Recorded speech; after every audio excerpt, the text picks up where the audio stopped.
and welcome. We have a very special guest today in our studio. He is Dr. Tej Mudkar. Sir is an expert in coastal and marine conservation and served as a facilitator for the World Coastal Forum Coordination Group. Welcome to the show, sir. Thank you. First of all, we would like to know you have come here for the international conference. What is your perception about the university? Well, it's wonderful to come to a university where there are so many trees and the university buildings are spread apart and it seems like a feeling of openness and air. So that's my first reaction when I came here, and I've had a lot of walks in the area and I really enjoy your campus. Your specialization area is coastal and marine conservation and ecosystem. What motivates you, sir, to work on this field particularly? I've been working for the last 30 plus years on wetlands and water birds and environmental issues around the world. And through this work, I've realized that the coastal areas, which are so important for people, for biodiversity, are often forgotten in the international debate because there is a lot of emphasis on the land, where most people live, and also on marine issues. But this narrow belt of the coast is often forgotten. And with climate change and sea level rise linked to that, we are going to lose our coastal areas. And oftentimes, coastal areas are where the poorest of the fisher people live, who have no rights or less rights in many countries. So, in order to find a sustainable way for the future, I've been attracted to try and support, encourage action on the coast. Uh, how is climate change impacting the coastal communities and ecosystem around the world for in your view, sir? Well, um, climate change is an ongoing process, so it's not something that's switched on one day and switched off. So it's an ongoing process. It's showing us that we are having more warm days, but also colder days. So there's a lot of fluctuations at this time, and as a result of the rapid increasing in general temperature, what's the result of that is the melting of the ice caps, both up in the Himalayas, as well as in Greenland, as well as in Antarctica.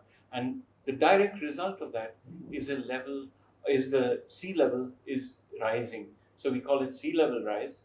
It's not rising equally everywhere. It takes, depending on the geography of the location, depending on the ocean that it's linked to, the speed at which sea level is rising and flooding coastal areas is different. And what we are seeing is, depending on how fast it is happening, the livelihoods of the people dependent on strong functional coastal ecosystems is being affected. So it's through not necessarily just sea level rise, but it's also through increased frequency of typhoons, of cyclones, of stronger winds, stronger tides, and all this affects the coastal area, which means that the prawns, the prawns, the fish, the crabs that people eat don't have the same safety in terms of shallow habitats for them to breed and to produce their young, for the young to grow.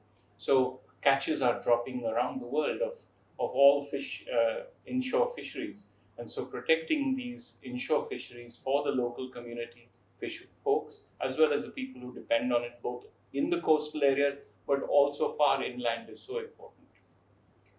What do you think, sir? What kind of policies can be designed or strategies can be designed to balance development and environmental conservation, mostly in coastal line?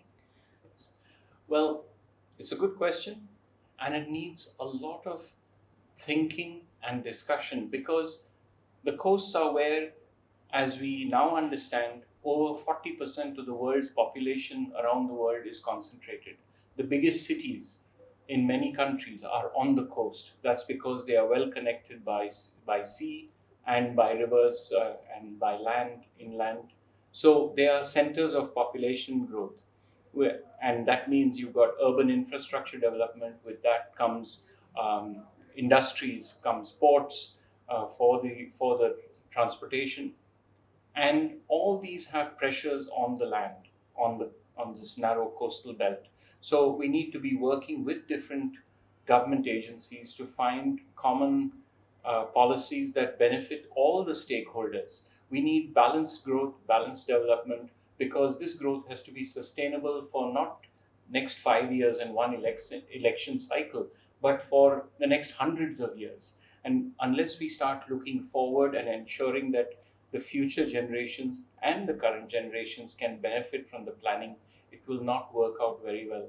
And it may benefit some sectors in the short term, but altogether the country will not benefit. When we say about educational institution, which means collaboration, research, and knowledge exchange. Yes. If you say about research scholar or students, how they can contribute in the grassroots level, sir, uh, for this environment conservation in coastal area, and what can be done by them? A lot can be done, because our knowledge and understanding of the current situation is very different in different places. And in most places, there is so much more that we need to learn about actually everything. And with climate change, with sea level rise, with development happening, all the previous publications and studies are useful reference, but they are not telling us what is happening now.